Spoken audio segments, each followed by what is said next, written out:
Hi, everybody. Welcome to my podcast, Bring It On. Morning edition, which is getting almost, we do it more often now than nighttime edition. It's easier to get the people on the podcast. And the good thing is that people can listen back on YouTube anyway. So how are you? I got, one man trail ride, Jimmy Preston, with me this morning. How are you, my friend? Good. How are you doing? I'm doing very good. First of all, for those who don't know, you're a wrestler, right? From the Boston area? I am from Boston, yep. That's awesome. So you started your career, I think you were formerly, you played baseball in college, right? Yeah, I played baseball for Fitchburg State. I was an outfielder at a smaller college in Central Massachusetts. And always a wrestling fan, I would guess, growing up. Well, I've been a wrestling fan since I was 9 years old. I remember the moment I wanted to become a pro wrestler was when Ludwig Borga beat Tatanka to end the undefeated streak. He hit him with a steel chair and then pinned him with his pinky. I was crying my eyes out. I said, "Dad, I want to be a wrestler." He said, "Wow, you're crazy. Go to college." Exactly. That's a cool thing because that was the days. Those were the days I used to ride the wrestlers in Montreal when they used to come to, back then, the Montreal Forum. And I was pretty good friends with Tatanka and all those guys back in the days, Jerry Sags, Brian Knobs, and Taker was there, Randy Savage was there, Owen Hart, Bret Hart. And it was the good old days back when you could really talk with the guys and drink beers with the guys and have fun, And I miss those days because now the guys are more protected. It's harder, to get behind the curtains, so to speak. Yeah, that's interesting. I think it's just the fact that it's a public company now. They try to do a lot of things to kind of keep themselves cover their bases. Exactly, and just imagine, the things back in the day you could do, and with Twitter and Facebook and the cell phones, there's no privacy anymore. I think that's really what changed the perspective of the guys getting too close to the fans, because nowadays, anybody can take a picture, and if the guy's drinking or flirting with somebody, the first thing could be on Twitter or Facebook or whatever. So I think that social media is a good thing in a way, but at the same time, it puts like a barrier between the fans and the wrestlers. And as a wrestler yourself, do you agree that sometimes, it's harder to cross that line and sometimes be too friendly with the fans, fearing that... Yeah. Absolutely. And then you have a lot of people that do that. It's cyberbullying to me, but you just don't want to put yourself in a position where the fans, get to make you look weak or, try to make you look weak, which isn't a big deal, but at the end of the day, why deal with a situation where a fan's giving you a hard time when you don't have to? I dealt with a situation like that last night. I actually had a fan post on Facebook some hateful stuff, and it was just just kind of watching all the comments underneath it was funny, but, why... if you can avoid that, why not avoid it? Exactly, but that's a good thing, about social media is that sometimes you wake up in the morning and then something happens on one of your posts, a comment or something, and then you see your fans react immediately and defend you, which is almost that's cool. But I think it does drive a wedge. It takes away kind of how the special feel of it, but it's just a different world we live in. It's true. And, looking at your website, onemantrailride.com, and I was seeing your, the matches you're involved, you wrestled quite a bit. And now you're back April 11th, in Bethany, Connecticut. And then you travel quite a little bit, from Massachusetts, Rhode Island to Connecticut, New York. So that's cool. You don't wrestle only in the Boston area, right? No, that's correct. I try to get around a little bit more. I've kind of cut down on my bookings just because I'm managing a YouTube channel, and it's just the way of the world now. I mean, you want to get out there and travel as much as you can and take a lot of bookings when you first start as a wrestler. But now it's reached the point where WWE knows who I am, or, I've been to TV, I've had some kind of contact with the office, and it's just me going to the West Coast to wrestle or going to Japan to wrestle isn't going to get me more exposure to the WWE. It'll make me a better wrestler, but, I've already been in the Indies for 2.5 years. Obviously, I need to continue to improve, but, with my 9-to-5 work schedule, I'm not a young kid anymore, so I had to get a real job, quote-unquote. I'm not able to kind of travel to Europe and get bookings in other countries and things in New England, from Connecticut, like you said, New York, and the rest of New England, Boston, that whole area. Yeah, and talking about your YouTube channel, creating quite a sensation on that channel, right? I've seen some of your videos. Some are you working out, some of your matches, some of you traveling. And, as a traveler myself, for paranormal investigations, there's nothing, that I would love more than exactly have that feeling when you're driving for a big match. Or tell me more about the idea behind the YouTube channel, because it's creating quite a buzz on the internet. Yeah, so I started doing these wrestling promos when I came back to wrestling a couple years ago, and my promo style is it's kind of old school. It's like a 90s promo, an early 90s promo, with like an Attitude Era feel to it.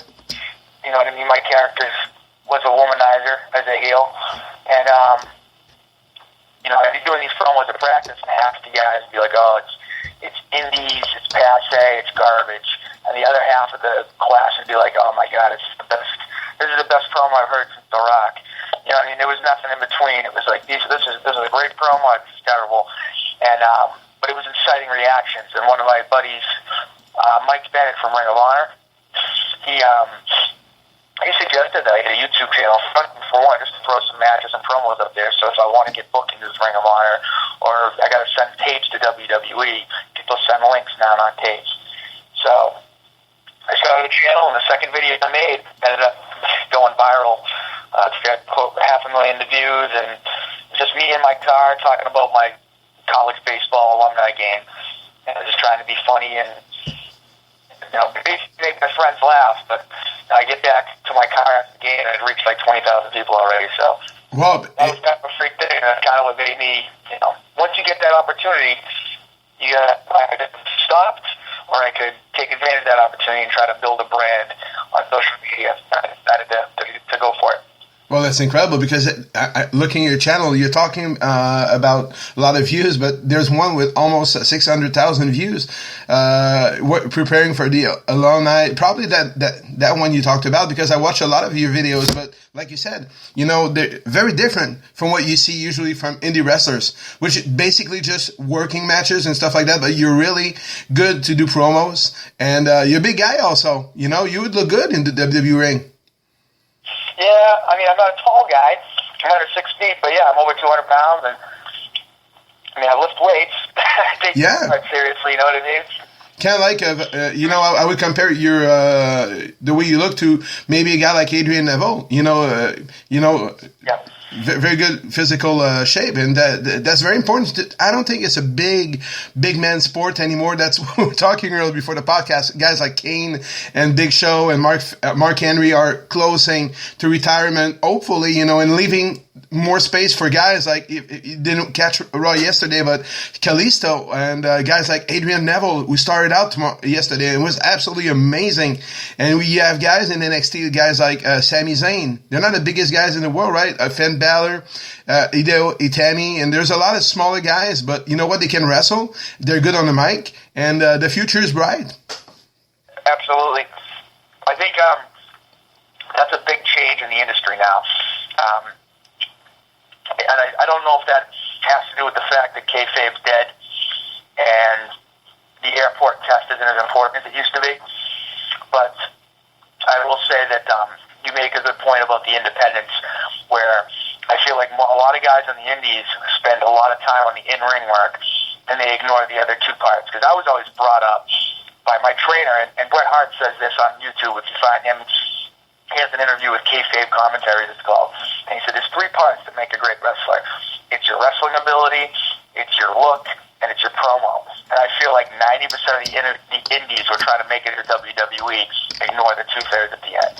They all work on being a wrestler. Nobody works on their promos, and nobody works on their look like they should. And but yeah, you see those guys that are coming up now, they're not huge guys, but they all look the part, they can all talk, and they're in great shape. Yeah, exactly. They don't look, like Batista or Animal or Hawk or the Powers of Pain back in the day. Back then, I remember I was driving the guys, and Owen Hart was a small guy compared to, and to today's standard, he would probably be average. But back in the day, a 6 foot. It was funny because I don't know if you've noticed, but when I watched WrestleMania and the backstage skit with Daniel Bryan and the old wrestlers came out to congratulate Roddy Piper, and then Bret Hart came, and Bret looked like a giant. I was like, oh my God, when I travel with the guys, Bret was the smallest guy on the roster. And today would be one of the biggest guys. Right, what's Bret, 5'11", 6 feet? Exactly. And he looked, he was like almost half a head taller than Daniel and all the other guys. So I was like, my goodness, he's really, really changed. Even a guy like Shawn Michaels back in the day was so small compared to the other wrestlers, and he made it. I think Shawn is the first one to truly made it as a small guy. Do you agree that Shawn was kind of like the first wrestler to make it to the main event spot without necessarily being a big guy like Hogan or all those guys? Well, I think Bret got there a little bit quicker, but I think Bret was a little bigger than Shawn in terms of like bulk. Like, I like the way Bret Hart. Bret Hart was my favorite wrestler growing up. And, he wasn't a bodybuilder, but he looked like he could kick your ass type deal. Yes. He was 6 feet, 225 pounds. And he didn't, I think some of the guys in today's wrestling, they like the look of like the guys that look like swimmers. To me, that's just not physically imposing.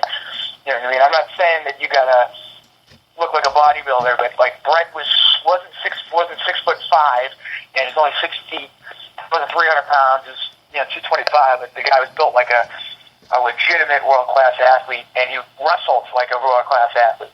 I think Bret was the first guy, and then Shawn was probably the second guy. But Shawn really was the man for like that run in '96 and '97.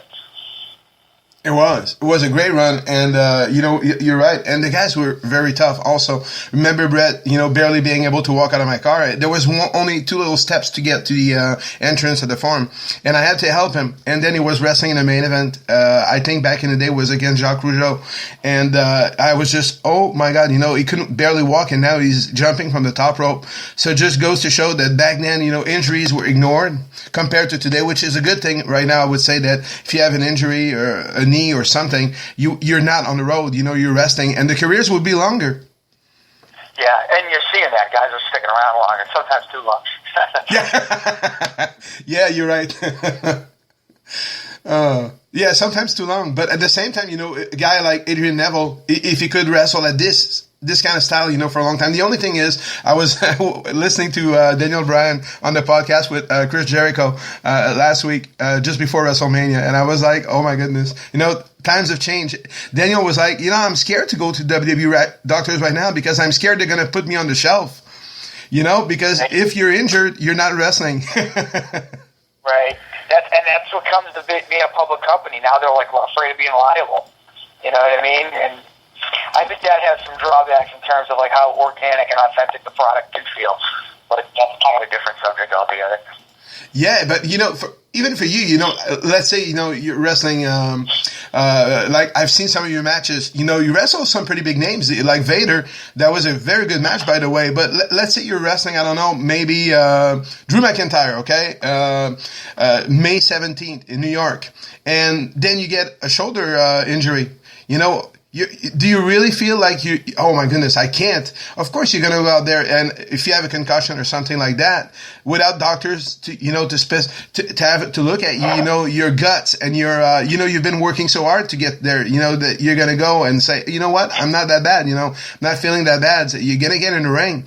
I think it's logical, it's human, to go like, no, I don't want to stop. I want to keep working and I want to keep growing, and I want to keep, reaching that brass ring, like Vince would say, and especially for a young guy like you who wants to make it to the top. And I really think, you have the potential to do it. I appreciate that. Yeah, and for sure. I mean,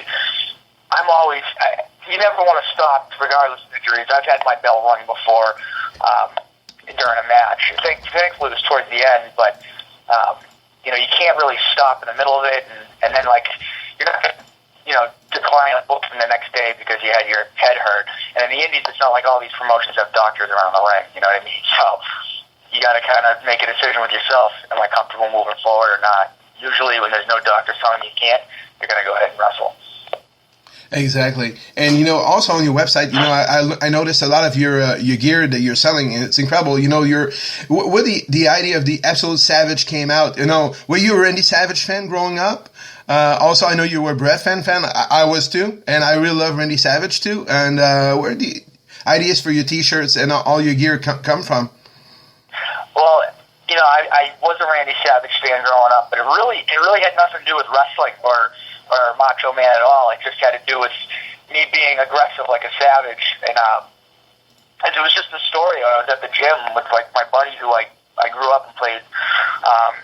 I think I might have played hockey with him, but I went to high school with him, and I'm like at the gym, and I think I was training for a match, and I was doing side raises with kind of like heavy weight, and I had my headphones on. I was really like being aggressive and trying to move fast and have a good workout. And he comes over to me, and he was just like, "Are you side raising with?" And like he bothered me that he came over because my headphones were on, and like obviously I'm trying to concentrate and I don't want to talk to anybody. And like he kind of nudged me and like made me stop what I was doing and take my headphones out. And he was like, "Are you side raising with the 50s?" And I was like, "Yes, I am." And he was just like, "You are an absolute savage." And he just said it like that. And I don't know what it was, but it made me laugh. It like took me from being completely serious to like making me laugh. And then I just said it once during one of my promos, and then a lot of people just started repeating it, and they liked it. So then the Absolute Vodka logo, it was just decided to parody it. It was kind of a logical thing, and now I'm selling a lot of T-shirts. And I'm covered by a parody clause in the trademark law, so I'm okay. Well, that's awesome, and the name itself, One Man Trail Ride. That's you know what, that's a WWE name, you know, and I'm sure you know that the name itself is pretty cool, very catchy, and you know, with your character, I think you're, you know, like a lot of guys like Dean Ambrose before he got to WWE or Seth Rollins, you know, you already have your fan base and you already created your own character, so you're not just a good athlete trying to become a wrestler. You're a wrestler with a great character, so you already have the two most important things that you need to make it to the business, and you already made it yourself. So I'm sure that, you know, in terms of catching the eye of maybe TNA or WWE or Ring of Honor, that's already a big step for you. Absolutely. It definitely helps differentiate you from others that are in the business that don't really concentrate on those areas. It is, and I was, you know, I didn't have a chance to see the match, but you know, you had a match March 21st, you know, in Massachusetts against Brian Fury, another very good wrestler. How did the match go? You know, how did it go? It was a good match mechanically. Mechanically, it was probably the best match I ever had, and we went about just under 20 minutes. I just felt that I was working babyface. You know, wrestling, well, for the indies, for where we wrestle, kind of bigger audience, and not everybody there was a chaotic wrestling fan. And I think some people were just seeing me for the first time. And I just didn't feel like the audience got behind me as strong as usual during like my comeback. But other than that, I felt like they reacted loudly when I won. So it was, but it was a good match, and I think it should be on DVD eventually. If like people watch it back on TV, they'll think it's a good match for sure.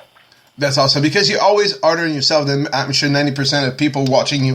Do you have buddies, you know, we see a lot of your matches that can help you, you know, in terms of picking up pieces of the match, and sometimes, you know, go like, oh, that was awesome, but the drop kick didn't get enough elevation, or maybe on your, you know, hitting him not hard enough or too hard, or do you have some of your friends or somebody, you know, that can really nitpick your parts of your matches and help you?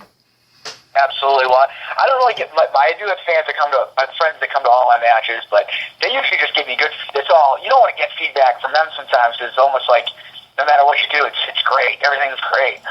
I work with my trainer, Mike. Honestly, I think a fan who would watch that match would look back and say, "Hey, that was a good match." But I go back and I'll watch with my trainer, Mike Hollow, and he'll pick every little thing apart and prove to me that I need to keep working and getting better, like every little moment of the match. But yeah, there's certain parts where, yeah, actually my friend did say to me, like, I hit him with a clothesline over the top rope, and I didn't connect with him too hard, and then I skinned the cat and came back in the ring and struck to both sides, you know, that type of thing. And he just said that I didn't hit him that hard on the clothesline, you know, but I just drove him over the top rope, and I was like, yeah, I watched it back on tape, and I didn't really crush him with the clothesline, so You didn't crush him. You're always trying to get better, and no matter how good a match feels when you leave, you got to watch it, break it down, and I'll have a trainer will tell me like what was good and what wasn't, and how I need to get better. Yeah, because there's a fine line, because, I trained to be a wrestler. I never really had an official match, but, that's the one thing between trying to make it look real and killing the guy, right? Because I remember giving a clothesline, in training, and I really hurt the guy, and I hurt my shoulder at the same time. So I basically almost tore my shoulder apart and almost broke the guy's, jaw. So there's a fine line between making it look real and not killing anybody, right? Absolutely. With a clothesline, you just want to hit the guy hard, but in a safe place. You know what I mean? You see the clothesline that Lesnar hit Reigns with on the apron? Oh, my goodness. WrestleMania? You know what? That was my next question. That was my next question. That was the hardest clothesline I've ever seen, right? Oh, it was unreal. I loved it. but you know what? I loved it. You want my opinion? I think that what happened is before the match, I think Brock told Roman Reigns, hit me for real, okay? Like he said to John Cena before, SummerSlam, you're not going to get a lot of offense, but at least make it look real. Hit me as hard as you can. But when he hit him with a knee, with the kicks to the face, I think that maybe Brock was like, okay, dude, I told you to hit me for real, but not kill me. So maybe Brock was like, okay, so I'm going to hit you for real also.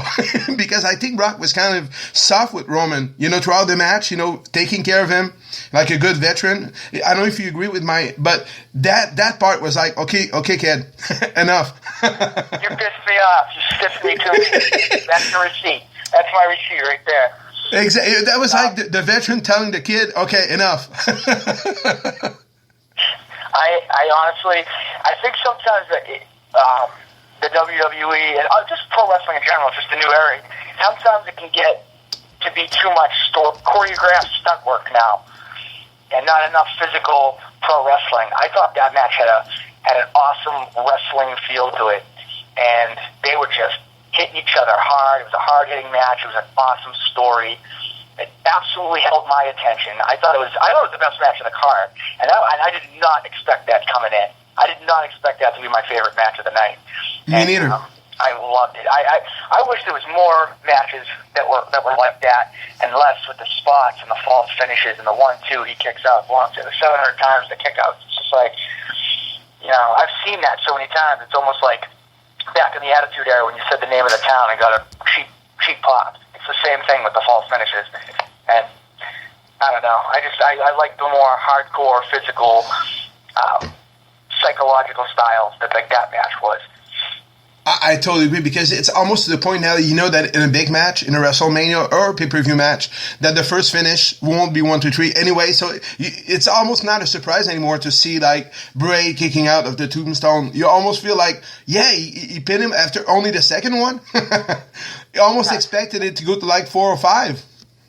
No, I know, and obviously not only am I a wrestler in the Indies, but I've been a fan my whole life, and I'll watch the pay-per-views with my buddy Mark Sherman, who's an independent wrestler in the area, and I'll always say to him, like, in the middle of the match, in the middle of the show, it's like, what would swerve me if the babyface won with a schoolboy right here in the middle of the comeback out of nowhere? That would swerve me. Not 1-2, he kicks out 700 times.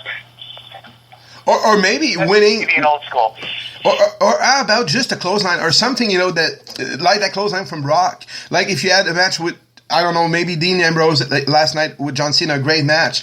But have Cena just come out and totally do a killer clothesline and then win, like unexpected, and then you'd have the crowd like, what? So maybe you get the crowd more into it because there's moves that right now that are just to prepare. Like the best example is Randy Orton. I really, really have nothing bad to say about Randy. I love him, but you've seen one Randy match, you've seen them all, right? Like the same thing with John Cena, and that's why people are not behind them so much anymore. Like a lot of people were wondering why are people so hard on John. John is a great wrestler and he can go with anybody. The only thing is that he hasn't added anything new to his set move for the last 12 years, and every once in a while he comes out with the top rope leg drop and stuff like that, and he can't keep up with anybody, but he's not bringing anything out of anybody that you haven't seen before. Compared to Daniel Bryan or CM Punk or Brock Lesnar, that always seems to bring out the best out of his opponent. Do you agree that, or Seth Rollins, to me the most the best in the business right now, because Seth can go with anybody, a big guy, small guy, a quick guy, anybody. I agree and I disagree.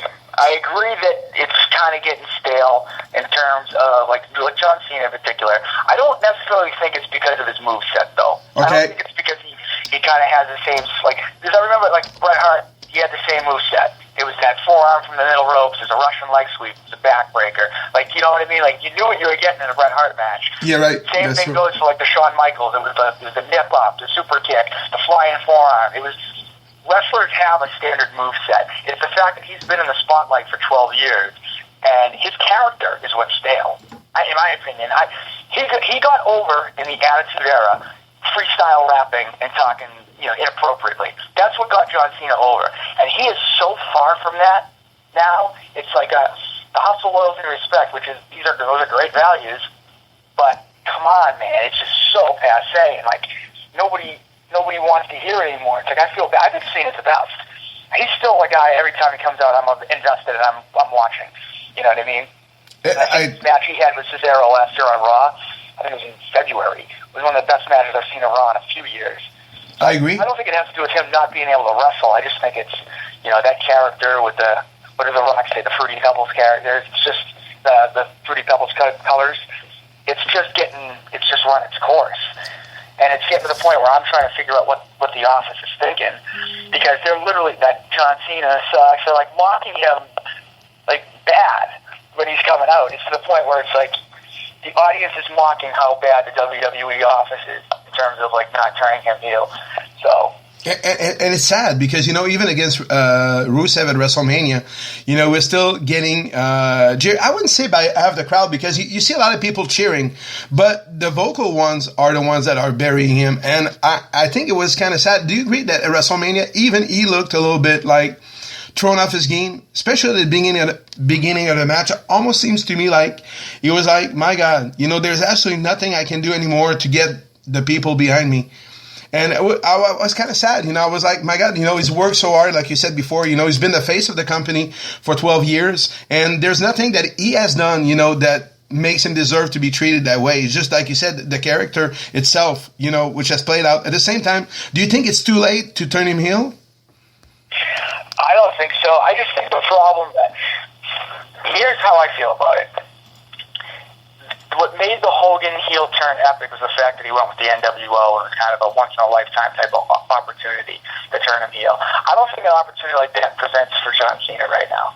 I don't think anything that he would do to turn heel would put him on that type of level. So they might be concerned that turning him heel kind of like buries him and puts him down on the card. I'm not buying that it'll sell less merchandise, because the NWO sold more merchandise than anybody except Austin. So I'm not buying that turning him heel is going to cost the company money. So I don't know. I think, but I agree with you 100% when you said that last night he looked shaken up, because I'm still a huge John Cena fan even now. He's from my neck of the woods. He's from Massachusetts. That's true. And you hear great things about like how good of a guy he is and things like that. But that WrestleMania was the first time when I was just watching him against Rusev, and I literally said, man, they're showing a clip that George W. Bush is more over than John Cena right now. Yeah. Literally, they reacted for the America montage, and then when John Cena's music hit, it was like 60% boos, 40% cheers. And you can't call yourself a babyface when you get that type of reaction. I agree. You know what I mean?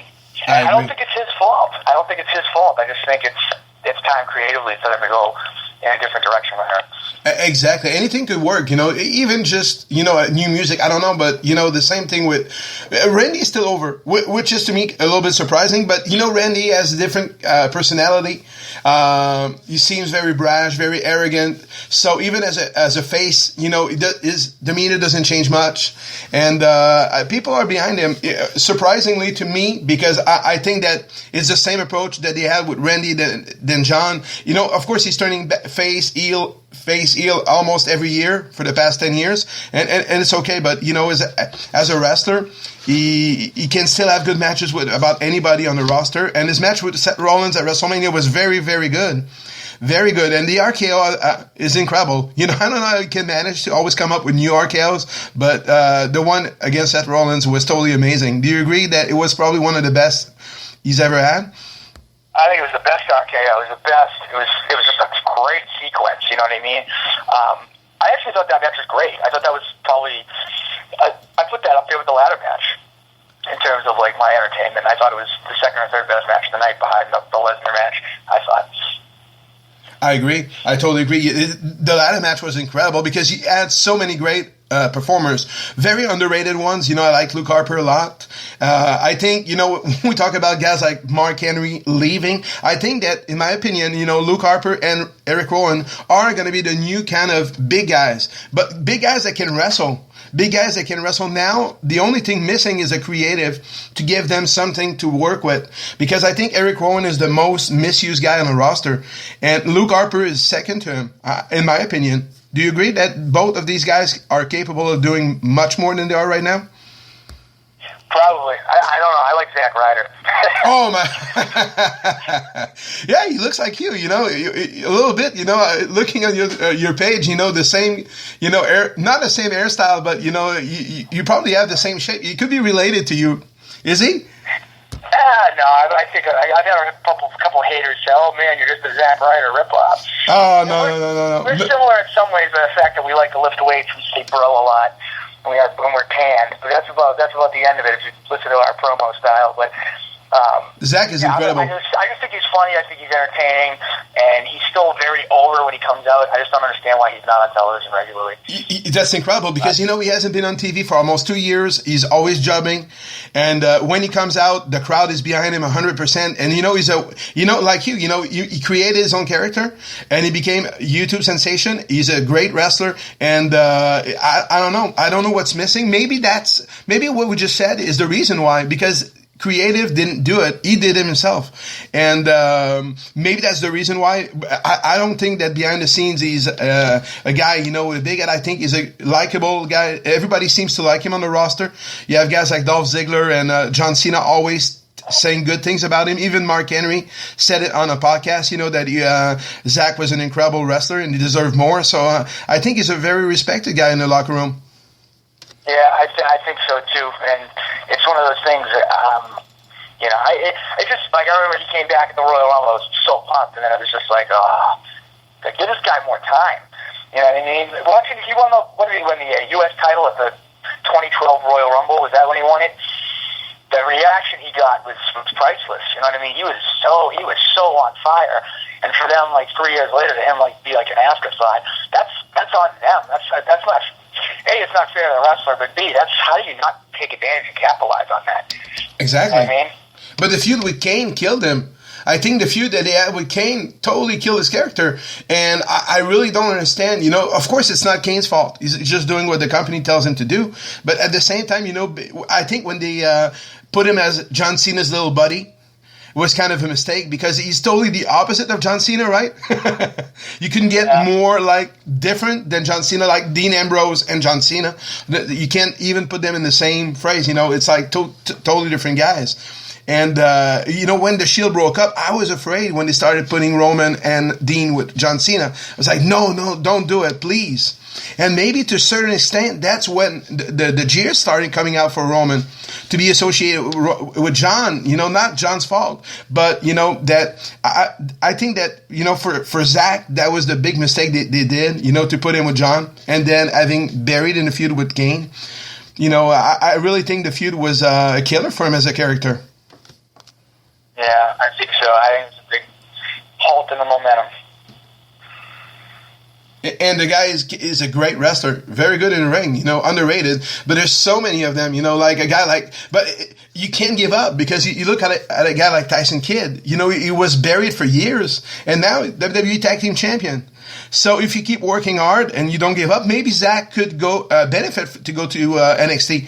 Do you think it would be a good step for him to go to NXT? Get his bearings back, get good matches out of guys like Itami and Finn Balor and Kevin Owens? I mean, it would get him a little bit more time on the network, but I think he's kind of past that point. You know what I mean? I don't think he'd be excited to do something like that.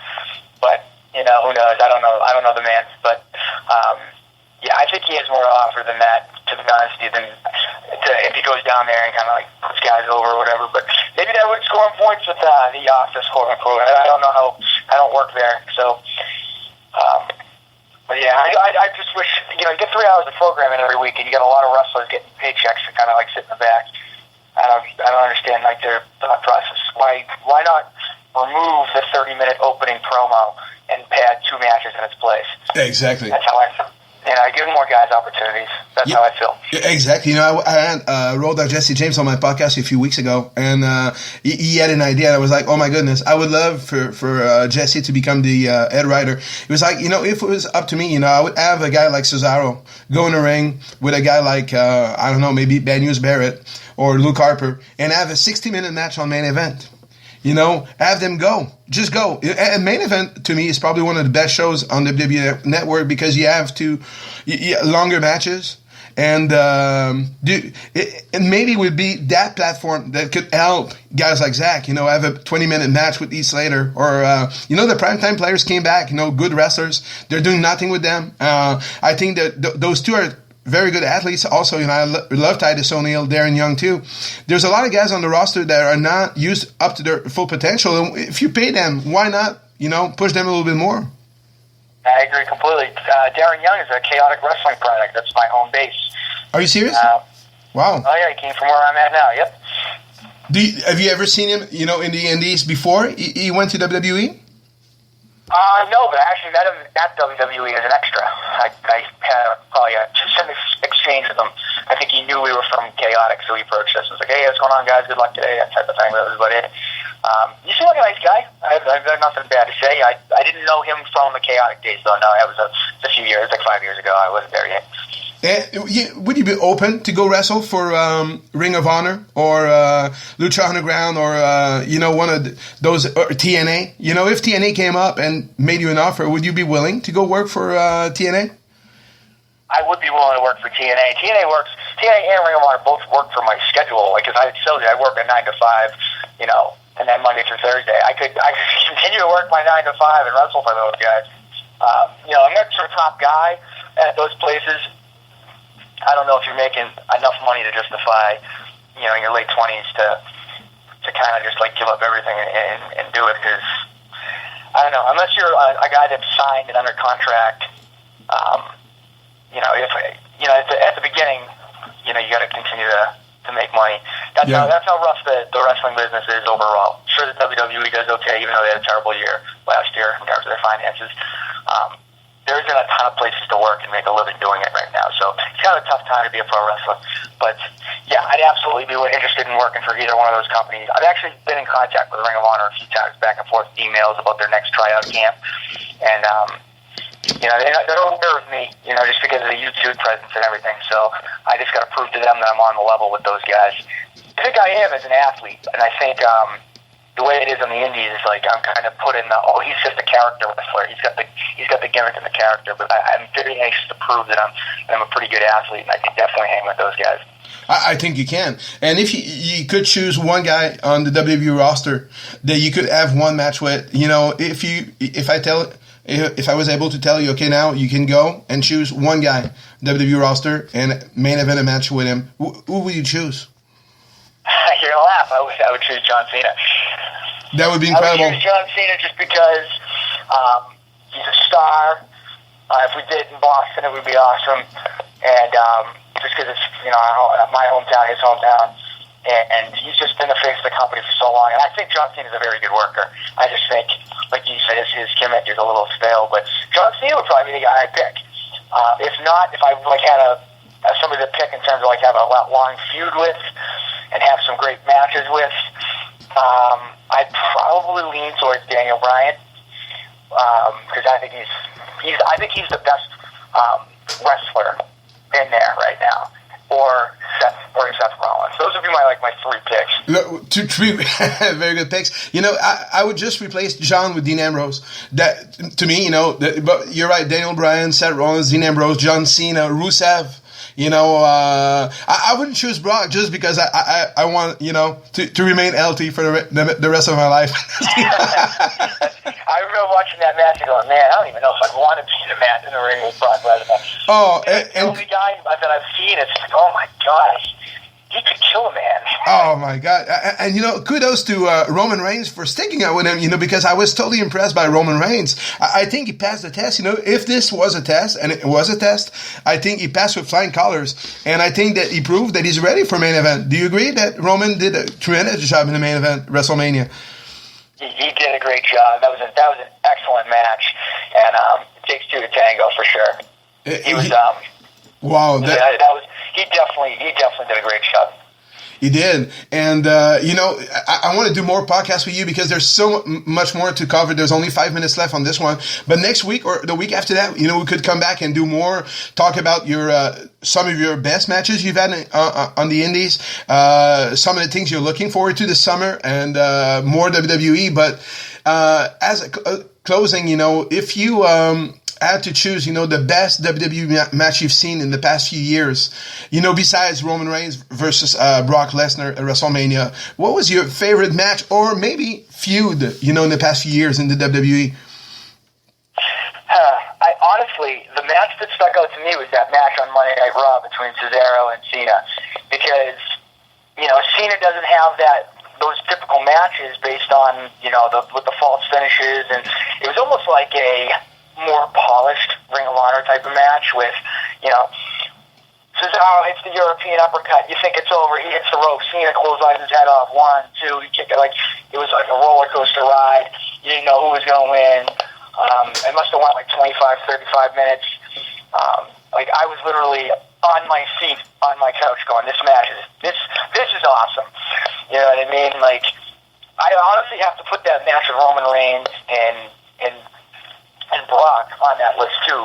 That was another match. I hate the "This is awesome" chant. I don't know why.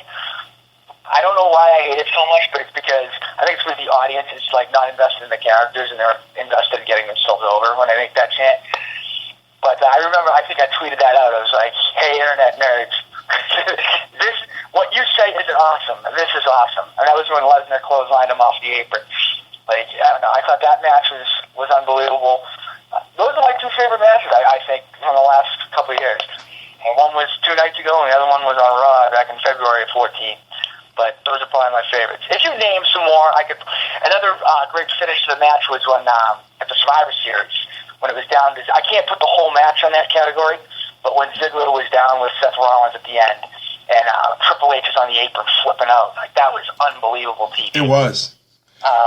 It was. It'd be up there too. Yeah, I remember being like, I don't know who's going to win, and this is awesome. And then to top it off, Sting comes out. So that was up there. And I'm very happy that Dolph is finally getting the rub and getting, you know, good push. And yeah, I'm very happy for Dolph. And I think, you know, there's a lot of good things ahead for Dolph Ziggler. Probably one of the guys, that stayed the course, that never changed, kept working hard, and it finally paid off. Yeah, he's been in the light. Like, Dolph Ziggler's a guy who you could probably go through a bunch of his matches and find the great matches. There's just not that one that sticks out, and I think that's just because he hasn't been put in that huge marquee spot. But when he was at the Survivor Series, he hit the ball out of the park. Like, that was an unbelievable sequence and finish at the end. I totally agree. And Jimmy, thank you so much for your time. I promise you that we need to do another podcast. I would, if you have time, in the next few weeks to talk more about your career and your projects for the summer. And it was very, very fun talking to you. And it's been a while, Finally, we were able to do it. Finally able to connect. The schedules worked out well. So I'd be more than happy to come on again. All right. So thank you so much for your time, and looking forward to see more of your videos on YouTube, and keep following your career. And this summer, I'll be in the New England area. That's where my team, half of my team is in Boston. So I would love to catch one of your matches live in person. That would be amazing. That would be awesome. I always keep my schedule up to date on OneManThrillRide.com. I think it's /events. Yeah, I could join Richie. If any fans want to check me out, that's how you can find me. Yeah. On YouTube, on Twitter, on Facebook, Instagram, One Man Trail Ride. And you won't be disappointed because you're very exciting, young, future WWE superstar. If not, you're going to leave your mark on the indie scene, which is also a very good thing. I appreciate that. That means a lot. All right. Thank you very much, Jimmy. So looking forward for the next one. Have a good day. You too. Take care. Take care. Bye.